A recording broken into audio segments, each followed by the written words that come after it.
O nome disso é neoliberalismo. E aí, vamos lá. O ministro Fernando Haddad deu uma entrevista, né, um sábado para o Três Irmãos Podcast. Essa entrevista tem muitos aspectos importantes, né? O Haddad falou coisas sobre o BPC que não é verdade, assim. O Haddad falou sobre a contra-reforma administrativa, a estabilidade do servidor público. O Haddad falou de revoluções burguesas. O Haddad falou sobre o fim da escala 6x1 e por aí vai. Então, a gente não vai conseguir falar tudo nesse vídeo. Esse vídeo, inclusive, vai ficar um pouco longo. O que é que a gente vai fazer? Aqui eu vou comentar diretamente a minha pergunta e a resposta dada pelo ministro Fernando Haddad. Eu fiz uma pergunta, foi uma pergunta de 3 minutos. Aí tem muita gente dizendo, sua pergunta foi longa, sua pergunta foi prolixa, você fez uma pergunta longa por vaidade, não sei o que. Ó, gente, eu não gasto o tempo da minha vida conversando com besteira assim e tal. A gente vai ver a pergunta aqui, e aí eu vou parando à medida que eu for aparecendo minha fala para pontuar alguns pontos. Em seguida, a gente vai ver a resposta do ministro e aí eu faço um comentário mais amplo por cima, beleza? Tem mais uma aí, coloca aí, por favor. E depois a gente vai para a da Coruja aqui. Essa da Coruja eu quero ver, hein? Por favor. Coruja é quem mantém o sistema funcionando aí, viu? Salve Rodrigão, salve Robertinho, salve Pedro e todo mundo, Três Irmãos Podcast. Dando uma pergunta para o ministro da Fazenda, Fernando Haddad. Ministro, 2022, segundo turno aqui em Recife, eu estava junto com o Lula no palanque quando o Lula prometeu que não iria privatizar o metrô do Recife, nem fazer PPP, nem fazer concessão. O presidente Lula também prometeu para os metroviários da Transurb de Porto Alegre que não iria fazer a privatização da Transurb. Também prometeu para os urbanitários e urbanitárias da Compesa que não iria fazer privatização, né? Que a era das privatizações de Bolsonaro e Paulo Guedes iria acabar. E não venha, por favor, com a conversa que PPP e concessão não é privatização, porque o próprio PT, onde é oposição, em São Paulo, no Paraná e Minas Gerais e por aí vai, chama PPP e concessão de privatização. Então, eu vou até abrir a tela aqui. Gente, veja, do ponto de vista jurídico, é óbvio que existem diferenças, né? Do ponto de vista jurídico, a coisa funciona assim. A privatização é uma alienação permanente do bem público. Já a PPP e a concessão, juridicamente o bem continua público, mas ele, em condições variadas, é administrado pelo mercado privado. Na prática, porém, contudo, todavia, o funcionamento do bem público que está sendo administrado pelo mercado privado via PPP ou via concessão, ele adota uma lógica de funcionamento privado. Maximização dos lucros e redução máxima dos custos. Então, qual é a diferença? A diferença é que vai ser um bem privatizado por um período de tempo. E esse período de tempo é ilusório. Por exemplo, o governo FHC privatizou as redes de distribuição de energia elétrica, né? As empresas estaduais responsáveis pela distribuição de energia elétrica em cada estado. Foram concessões no âmbito de 30 anos. O governo Lula agora, final do ano passado, renovou todas as concessões, inclusive a concessão da CELP aqui em Pernambuco, a Neoenergia, que vai até 2060. Então veja, uma empresa pública, como a CELP, responsável pela distribuição de energia elétrica de Pernambuco, vai passar 60 anos privado. Não, mas não é privatização, porque um dia vai voltar para o Estado. Pelo amor de Deus, né, gente? Assim, tá de sacanagem comigo, né? Tá de sacanagem comigo. Vai passar 60 anos na mão do mercado privado, administrado por uma lógica privada. A lógica privada que, por essência, é maximização dos lucros, redução máxima dos custos, inclusive com precarização do trabalho, precarização da segurança e por aí vai. Mas não é privatização? É privatização sim, gente. Mas vamos lá, voltando. Ministro, o governo Lula vai cumprir as promessas de campanha porque a escolha do governo Lula é para manter o PPI, o Programa de Parceria de Investimentos, que foi criado pelo Michel Temer no contexto do golpe contra a presidenta Dilma e que, na época, o próprio PT chamava de um programa golpista neoliberal de privatização da economia. Governo Lula 3. Esse foi outro ponto que o ministro ignorou, né? Não só o ministro como a base petista. Veja, o que é o PPI? Não é o PPI da Petrobras, gente. Não é o Programa de Paridade de Importação. É o PPI, o Programa de Parceria de Investimento, que foi criado pelo Michel Temer no imediato pós-golpe contra a presidenta Dilma e que está lá no site do PPI, gente. É um programa que visa desestatizar a economia brasileira. O PT e as mídias progressistas chamavam o PPI de um programa golpista e neoliberal. A promessa do governo Lula era encerrar o PPI. Foi o que o governo Lula fez. O governo Lula ampliou o escopo do PPI, colocando inclusive presídios para a privatização. A gente já debateu muito isso aqui no canal em 2023 e 2024. Então veja, meus queridos governistas acríticos, é curioso, porque veja, o discurso entre 2016 e começo de 2023 era que o PPI era um programa golpista e neoliberal para desestatizar a economia. Então foi 2017, 2018, 2019, 2020, 2021, 2022, foram 6 anos dizendo que o PPI, o Programa de Parceria de Investimentos, era um programa neoliberal para desestatizar a economia brasileira e ampliar o espaço de acumulação para o mercado privado. Aí eu faço uma pergunta ligado à posição que o PT teve durante 6 anos, que inclusive a bancada do PT tinha, sobre o PPI. O ministro ignora a pergunta, finge que não ouviu, e vocês acham isso lindo, né? Foi o Congresso que obrigou o governo Lula a continuar com o PPI. Foi uma decisão ideológica do governo. Manter o programa do Michel Temer. Manteve o PPI, ampliou o PPI. Inclusive, o senhor diz que é contra as isenções tributárias, né? Mas no âmbito do PPI tem isenção tributária, renúncia tributária. Vocês viram que ele balançou a cabeça quando eu disse, né? O senhor diz que é contra a renúncia tributária, né? Mas no âmbito do PPI tem debêntures e debêntures incentivadas. Vocês provavelmente não sabem o que é debêntures e debêntures incentivadas, mas o ministro da Fazenda, ele sabe. O que são debêntures? Permitem a empresas captar no mercado recursos para financiar projetos, né? Os investidores contam com isenção ou redução do imposto de renda sobre lucros obtidos. O que é que isso significa na prática, gente? Presta atenção aqui. Vocês lembram que ano passado, o ministro da Fazenda, Fernando Haddad, divulgou a lista das empresas com benefício fiscal? Lembram disso? Bota uma matéria aí na tela, Max, para todo mundo lembrar, por favor. Pois bem, na época se divulgou o discurso que o ministro Fernando Haddad estava querendo corrigir as injustiças tributárias e fiscais do Brasil para acabar com benefícios indevidos. Na época eu disse que isso era mentira, que isso era conversa, que isso era chaveco. Aí muita gente ficou puta comigo, me atacou e tal. Mas reparem, o ministro Fernando Haddad, o proposta do Ministério da Fazenda, criou as debêntures de infraestrutura, que é basicamente o seguinte: você que é ricão, você que é bilionário, você pode, por exemplo, participar de uma PPP para gerir um presídio de maneira privada, participar de uma PPP para administrar escolas, como é o caso, por exemplo, da privatização de escolas no Paraná, em São Paulo e Minas Gerais. Você pode participar de uma PPP para, por exemplo, administrar um parque nacional, administrar uma floresta e tal, e você não paga imposto. Você fica isento de imposto em cima disso. Vocês entenderam? Então veja, não é verdade que o ministro está contra as injustiças tributárias porque grandes empresas recebem isenção de imposto. Então, uma empresa que participar hoje, por exemplo, da privatização das escolas, né? Que a conversa é, não, a parte pedagógica fica livre, mas a parte de manutenção, a parte de segurança, a parte de limpeza e por aí vai ser entregue para a empresa privada. Essa empresa privada, ela consegue pegar crédito no BNDES para participar da gestão de escolas, para privatizar uma parte do aparato educacional. Ela consegue pegar crédito no BNDES, crédito subsidiado, né? Abaixo do valor médio de mercado. E ela consegue não pagar imposto em cima do lucro que ela tem com a administração de escolas públicas. Vocês entenderam? Então, hoje, no Brasil, o empresário que quiser ter lucro e não pagar imposto em cima dos seus lucros, é só ele ir para as debêntures incentivadas ou debêntures de infraestrutura e participar da administração de bens públicos privatizados. Praças, parques, escolas, hospitais, presídios, estradas, metrôs e por aí vai. É isso. Então o ministro, ele sabe disso. E aí, veja, o ministro, mais uma vez, muito esperto, inclusive, parabéns, viu, ministro? Você é muito esperto. Por quê?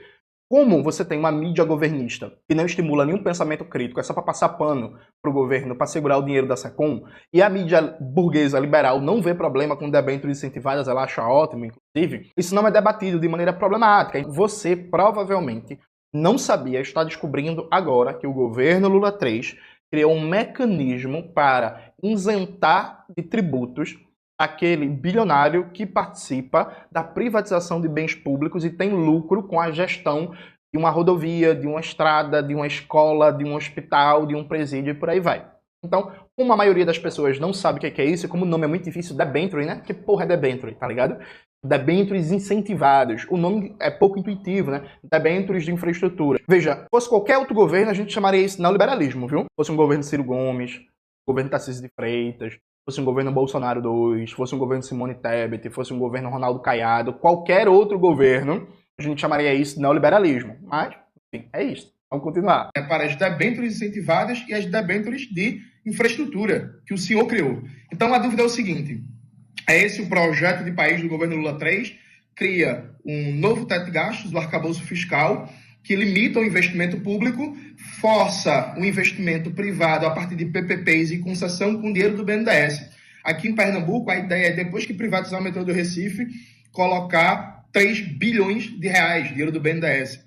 Aqui em Pernambuco, a ideia é o BNDES financiar com 2,7 bilhões a privatização da Compesa. Então, a dúvida é o seguinte, ministro, vamos lá. maneira bem objetiva. O senhor é contra a renúncia fiscal porque tem renúncia fiscal para fazer PPP e para fazer concessão nas debêntures incentivadas, nas debêntures de infraestrutura. O governo Lula Fugiu completamente, né? Repare, você é contra a renúncia fiscal, não foi isso que era dito? Então, por que tem renúncia fiscal para fazer PPPs nas debêntures incentivadas, nas debêntures de infraestrutura? Fugiu 100%.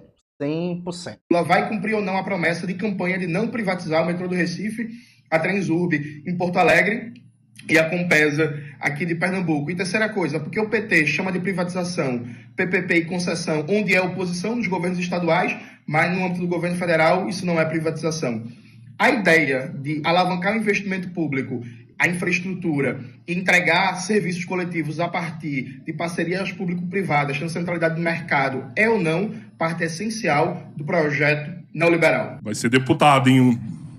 Deixa eu falar. Bom, primeiro, assim, eu sou o autor da lei das PPPs. Eu redigi. Eu era assessor do ministro Guido Mantega em 2003 e junto com o Marcos Pinto, que hoje é meu secretário de Reformas Econômicas, nós redigimos a lei das PPPs. Eu sou a favor de concessão e PPP ressalvado setores que eu considero que não deveriam ser objeto de privatização. Quais setores? Quais setores? Mistério, viu? Porque assim, ele não vai dizer. Então ninguém sabe. Mas vamos lá. Setores Mesmo de concessão. Então, veja bem, a pessoa que ela é, por princípio, contra qualquer parceria público-privada, não pode fazer nenhuma. Eu penso, nunca foi a minha opinião. Nunca foi. A esquerda, por exemplo, foi contra o ProUni. A esquerda, assim, mais dessa feição, né? Mais, assim, radical. Não pode fazer parceria público-privada com a educação. Falei, esses caras não pagam imposto. Os empresários da educação não pagam imposto. E eu vou propor para eles começar a pagar imposto. Em bolsa. Já que eles não estão pagando porra nenhuma de imposto, vou propor para eles que eles comecem a pagar imposto em bolsa de estudo. 4 milhões de brasileiros foram beneficiados pelo ProUni. Eu sou a favor do ProUni? Claro que eu sou. Mas pela fala do Jones, ele seria contra o ProUni. Porque é uma parceria público-privada. Então, se você é contra, por princípio, qualquer parceria público-privada, você tem que acabar com o ProUni. Você teria que acabar com o ProUni. Muita gente da esquerda radical é a favor de acabar com o ProUni. Eu não sou. Então, depende muito do que você está falando. Eu não acompanhei a eleição nacional. Eu vou até me apropriar, mas eu não vi. Eu era candidato a governador de São Paulo, estava cuidando da minha vida ali em São Paulo. Não vi isso. Mas eu estou falando assim, ideologicamente falando, eu não... Então, isso aqui não é bem verdade. Por quê? Em agosto de 2023, estava tendo uma greve dos metroviários em Recife. O ministro Fernando Haddad estava no Fala Ministro, né? No programa lá. E aí teve uma pergunta sobre tirar ou não o metrô do Recife do programa de privatização. Era agosto de 2023. O ministro Fernando Haddad deu a mesma resposta que ele deu agora. Eu preciso me apropriar da questão de Recife, eu não sei ainda, eu tenho que ver. Maxwell, vai colocar aí na tela. Ô Maxwell, coloca o vídeo em velocidade 1.5 para ele ser mais rápido. A fala de agosto de 2023. Maravilha. Hoje o Bom Dia Ministro recebe o ministro da Fazenda, Fernando Haddad. Ministro, nossa próxima parada é em Recife. Vamos a Pernambuco, vamos à Rádio Jornal de Recife. Quem tá com a gente é a Natália Ribeiro. Oi, Natália. Olá, Karine, bom dia para você, bom dia, ministro. Sempre um prazer participar dessas oportunidades em que a gente consegue também falar de questões locais. E é disso que eu quero falar agora, porque compartilhar também com os colegas e quem está nos acompanhando, nós enfrentamos aqui em Pernambuco, na região metropolitana do Recife, uma greve muito intensa dos rodoviários. Ok, isso terminou. No entanto, ministro, agora nós estamos partindo para uma greve dos metroviários. Essa categoria, ela critica a possibilidade de privatização da CBTU, que é a Companhia Brasileira de Trens, essa companhia que faz a gestão do metrô do Recife, que por dia transporta pelo menos 200 mil passageiros. O sindicato de classe, ministro, pressiona o governo federal para que a CBTU seja tirada desse plano de privatização. Inclusive, hoje à tarde, ocorre uma reunião e logo mais às 18 horas, uma assembleia, podendo uma nova greve ser decretada. E por isso que eu questiono, ministro, metrô, se pudermos falar especialmente do Recife, o metrô, ele está dentro da ideia de privatização do governo federal? Muito obrigada. Olha, Natália, primeiro bom dia, muito prazer em te ouvir. O governo federal está revendo todo o plano de privatização do governo anterior. Eu não sei especificamente essa companhia em que pé ela está hoje, se já há uma decisão tomada pelo ministro competente da área, né, que cuida dessa questão, com o Ministério da Gestão, que também tem a atribuição de decidir qual empresa sai do programa de privatização e qual permanece. Em geral, as empresas que têm um sentido mais social, né? Ela tem sido revista no sentido de não privatizar. Eu não posso me referir a essa situação específica, porque algumas empresas estão sendo repassadas para órgãos estaduais. O metrô, em geral, ele está sob a alçada dos governadores, né? No Brasil inteiro, né? Aconteceu isso na Bahia, o de São Paulo, que começou municipal, se tornou estadual muitas décadas atrás. Então não posso me referir a essa situação em particular. Mas a revisão do plano de privatização está acontecendo e algumas empresas serão retiradas do programa de privatização justamente por esse componente social que é muito importante. Aí, como vocês podem ver, o ministro, ele está há quase 3 anos com a mesma fala. Toda vez que é perguntado sobre as promessas de campanha do governo Lula, sobre o metrô de Recife, sobre a Transurb em Porto Alegre, sobre a Compesa e por aí vai, ele diz que não sabe, ele diz que precisa se informar. Inclusive, pô, a China faz muita Com parceria. transferência de tecnologia, né? Os caras Muita cresceram parceria muito. público-privada. A China está num caminho de forte privatização nesse momento. Muito boa parte da tecnologia que a China detém hoje foi pelo fato dela ter aberto o seu mercado interno para empresas multinacionais e às vezes eles botaram uma empresa chinesa do lado da multinacional para assimilar, para aprender a fazer. Essencial. Então, por isso que eu não tenho essa ilusão de que o modelo soviético, o modelo... Cara, os países... primeiro assim, eu não vejo nenhum modelo E a União Soviética, hein, gente? E o Stalin, hein? Vamos lá. libertário no mundo. Não vejo. De novo, eu redigi a lei das PPPs. Né? Eu fiz concessões na cidade de São Paulo quando eu era prefeito de São Paulo. Eu fiz parceria pelo ProUni quando eu era ministro da Educação e não me arrependo. 4 milhões de brasileiros têm diploma hoje porque alguém pensou em propor para os empresários que eram isentos de imposto pagar o tributo em bolsa. Vamos começar pela parte importante. Veja, gente, existe um projeto de Brasil em curso. Esse negócio de dizer, é um discurso muito comum em cirista, né? O governo Lula não tem projeto de país. Tem projeto de país, sim. Vamos. Qual era o projeto apresentado pelo Michel Temer no documento A Ponte para o Futuro? Inclusive, eu acho que vale a pena ler, viu, esse documento. Vale a pena ler e comparar com a política econômica em curso. Era basicamente fazer um amplo programa de liberalização, desregulamentação e fortalecimento do mercado privado em toda a economia brasileira, aprofundando o neoliberalismo e a dependência brasileira. Premissas do projeto Michel Temer. Você aprova um teto de gastos que congelava por 20 anos o investimento público real em saúde, educação, cultura, lazer, infraestrutura e tal, o gasto primário do Estado, basicamente, e deixava livre o gasto financeiro, o gasto com juros e serviços da dívida pública. Inclusive, essa semana vai sair um vídeo no canal dando uma explicação muito didática sobre isso, sobre o teto de gastos do Temer, o novo teto de gastos do governo Lula, o arcabouço fiscal, né? Então você congelava por 20 anos o investimento público real, deixava livre o gasto financeiro do Estado. Congelando o investimento público real, o gasto primário do Estado, a ideia em sequência era, criado o PPI, o Programa de Parceria de Investimentos, era alavancar o investimento privado. Mas alavancar o investimento privado sem risco. Então, aquela conversa do Schumpeter, lá, né, o Joseph Schumpeter, famoso economista, que um empreendedor vai ter lá uma estratégia disruptiva, vai criar inovações de mercado, inovações produtivas. Isso não existe. Aqui é investimento sem risco. Então, pega o BNDES, transforma o BNDES numa agência geral de financiamento de privatização. O BNDES daria financiamento e a cobertura para empresas privadas começarem a administrar bens públicos, né, via PPP ou via concessões. Então a ideia é bem simples. Amarra o Estado, bota o BNDES para financiar investimento privado a partir da entrega de bens públicos. Veja, não é, e aqui esse ponto é muito importante, não é que o mercado privado vai ser responsável por construir uma nova rodovia, por construir novos hospitais, por construir novos portos, por construir novas linhas de metrô. Nada disso, viu, gente? Porque isso demanda muito investimento, viu? Isso demanda muito capital. São investimentos, inclusive, de longo prazo, né? Que o tempo de maturação, de conclusão do investimento é gigantesco. Então você não constrói, por exemplo, um novo porto de um dia para a noite, né? Demora meses, anos. Você não amplia uma linha de metrô, por exemplo, de um dia para a noite, beleza? Então não é nada disso de construir novas grandes obras de infraestrutura. É basicamente gerir o que existe, o que foi construído com bem público. Então o Estado gasta bilhões para, por exemplo, construir um metrô, acumula um patrimônio gigantesco. Aqui em Pernambuco, por exemplo, o metrô do Recife, que é federal, é parte da CBTU, ele tem um patrimônio imobiliário gigantesco. Então a empresa que pegar o metrô do Recife, ela não está nem tanto de olho no metrô do Recife, ela está de olho nos imóveis. ela vai ganhar bilhões nos imóveis, nos terrenos que são pertencentes à CBTU. É uma operação, inclusive, casada com o interesse da especulação imobiliária e das construtoras, beleza? Então, essa era a política do Michel Temer. Só que a política do Michel Temer não avançou tanto. Por quê? Porque o empresário brasileiro, o burguês brasileiro, achou pouco pegar um bem público pronto para gerir e ter lucro em cima com financiamento do BNDES. Ele achava que ainda tinha muito risco. Risco, por exemplo, de você pega um aeroporto para administrar e vem uma enchente, o aeroporto alaga.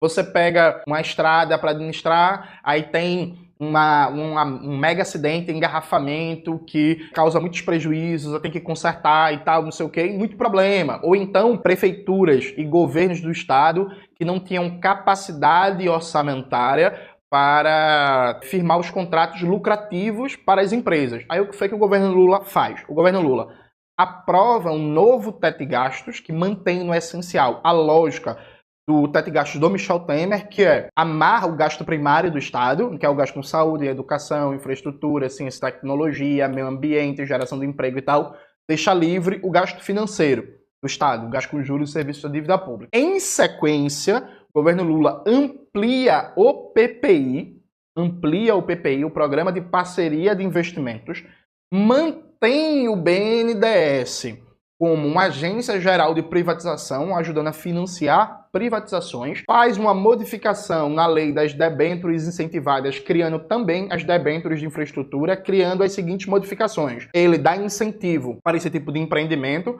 fazendo renúncia fiscal, renúncia tributária, então reduz ainda mais a carga tributária para quem fizer. Fazer investimento não, né, gente? Para quem participar dessas PPPs e dessas concessões, ele garante a União, ou seja, o governo federal, como o garantidor último de todas as operações. Então a coisa funciona assim. Se a Prefeitura do Recife vai e faz um contrato de PPPs, por exemplo, com a empresa privada, para a empresa privada administrar escolas, por exemplo, né, de maneira privada. E aí a Prefeitura do Recife vai e daqui a 2 anos não consegue honrar o contrato, não consegue pagar o contrato. O governo federal, a União, vai assumir. Então, o empresário privado ele não tem risco de perder. Presta atenção. Ele vai ganhar um contrato para gerir um bem público pronto. Beleza? Massa? Vamos lá. E na imensa maioria dos contratos não tem critério de novos investimentos, de geração de emprego, de desenvolvimento tecnológico, de porra nenhuma disso. Inclusive, a lei das PPPs que o Haddad escreveu e que ele se orgulhou, não existe nenhum critério objetivo de melhora das condições de trabalho, geração de emprego, aumento da taxa de investimento, desenvolvimento tecnológico, absolutamente nada. É uma mãe para o mercado privado. Aí não tem obrigação absolutamente nenhuma. Aí beleza. Aí ele pega lá dinheiro do BNDES para fazer privatização. Se tiver algum problema no contrato, a prefeitura, o governo do estado não pagar, a União assume a dívida. Então não há risco de prejuízo para o empresário. Vocês entenderam isso? Não existe risco de prejuízo para o empresário. É lucro certo, sem risco e sem pagar imposto no lucro. O Rui Costa quer que o metrô esteja cada vez mais precário, mais destruído. O metrô já não funciona aos domingos, faz 1 ano. A linha sul vive quebrando, né? Para justificar a privatização. Depois que o metrô for privatizado, presta atenção, a ideia é o governo Lula colocar 3 bilhões e o governo Raquel Lira, o governo do estado, colocar 1 bilhão, totalizando 4 bilhões de reais. Veja, a pergunta que fica é bem básica, e aí todos os petistas que me atacaram no Twitter ignoraram isso. Vem cá, por que colocar 4 bilhões depois que o metrô for privatizado e não colocar 4 bilhões agora para melhorar o serviço, para comprar novas peças, para restaurar vagões que estão quebrados, para garantir mais limpeza, segurança, eficiência e por aí vai? Veja, de verdade, gente, assim, no fundo do coração, precisa ser comunista, marxista-leninista para fazer essa pergunta? E ainda tem uma questão, que é, hoje, a bilhetagem do metrô só cobre 17% dos seus custos. Veja, se o metrô for privatizado, necessariamente o governo vai continuar subsidiando o governo estadual e o governo federal. A pergunta básica é, por que vai privatizar o metrô para continuar pagando subsídio público, já que em canto nenhum do mundo a bilhetagem cobre 100% dos custos do metrô? Viu? Dizem que no metrô de Tóquio é assim, mas nem é tão verdade, Se você considera só os custos de manutenção, pode até ser, mas tem também custo de investimento, compra de novos vagões e não sei o que, renovação de maquinário, e nem a bilhetagem que cobre 100% isso no metrô de Tóquio não, viu? Mas, beleza. A dúvida é, por que passar para a administração privada um bem que necessariamente é deficitário e não é má administração? Porque em todo canto é assim, no metrô de Moscou, no metrô de Nova York, no metrô de Pequim, em todo canto, metrô não se financia só com a bilhetagem. Então vai passar para a administração privada, algo que vai continuar tendo subsídio público, e aí o subsídio público vai necessariamente ter que crescer porque vai entrar na conta o lucro, né? Necessariamente, se o metrô é privado, você vai ter o custo geral, a necessária taxa de investimento e o lucro da empresa. Então o subsídio governamental vai aumentar. Veja, essa operação é irracional por qualquer critério. Porque você não tem critério de investimento do privado para melhorar o serviço ou para ampliar, inclusive, ampliar o número de linhas em Recife. Isso não está colocado no debate, por exemplo. Aí você vai colocar dinheiro público para melhorar o serviço, para depois entregar para o privado, e o privado vai continuar sendo subsidiado, e o subsídio vai crescer porque agora vai ter a conta do lucro. Gente, o caso da Compesa, gente, é ainda mais escandaloso. Qual é o caso da Compesa? O caso da Compesa é entregar para a iniciativa privada a gestão da distribuição de água e do saneamento básico na região metropolitana. Massa, massa. Pernambuco, como a maioria dos estados litorâneos do Brasil, tem uma hiperconcentração de população na faixa litorânea, na região metropolitana, né? Então, quase 50% da população vive na região metropolitana. Beleza.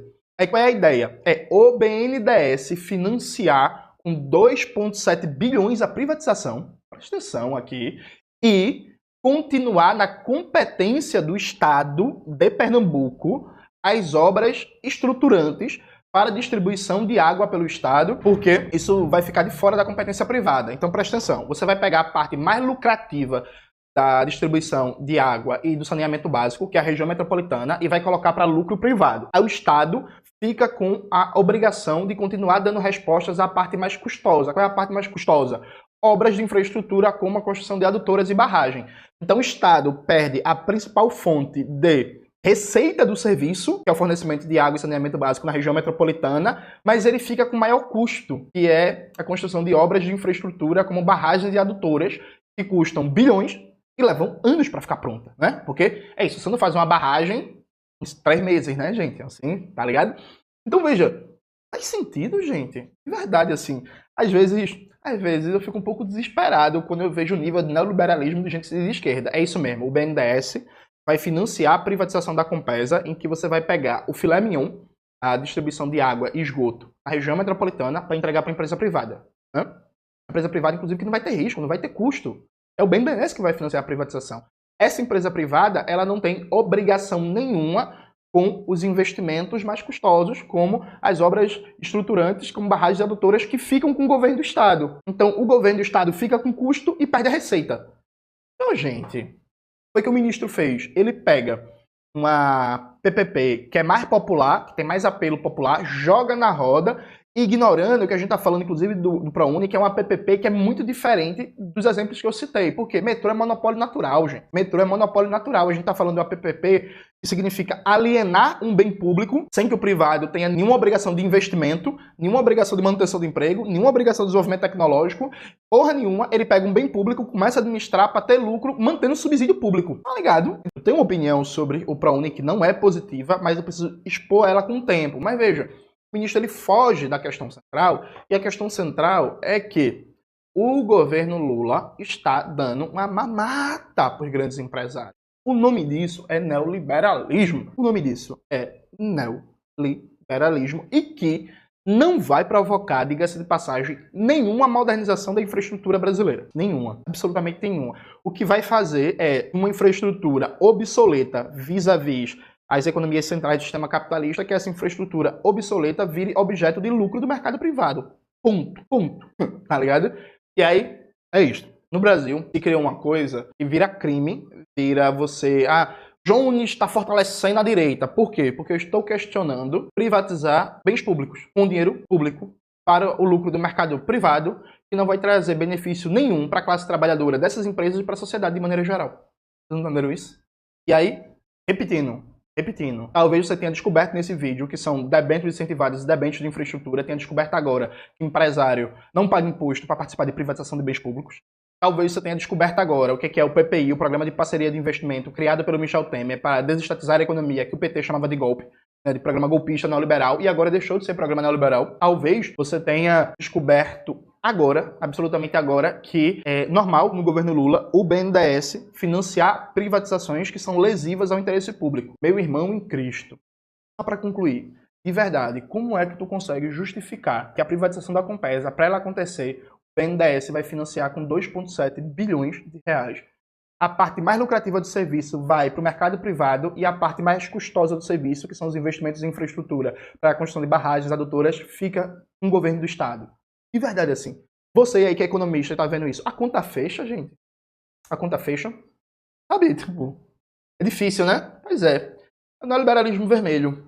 Privatizando tudo, mas em nome do amor. É isso, galera. Espero que vocês tenham gostado do vídeo hoje do canal. Não se esqueça de se inscrever no canal, ativar o sininho, curtir esse vídeo, compartilhar tudo isso que vocês já sabem. Um beijo e até a próxima.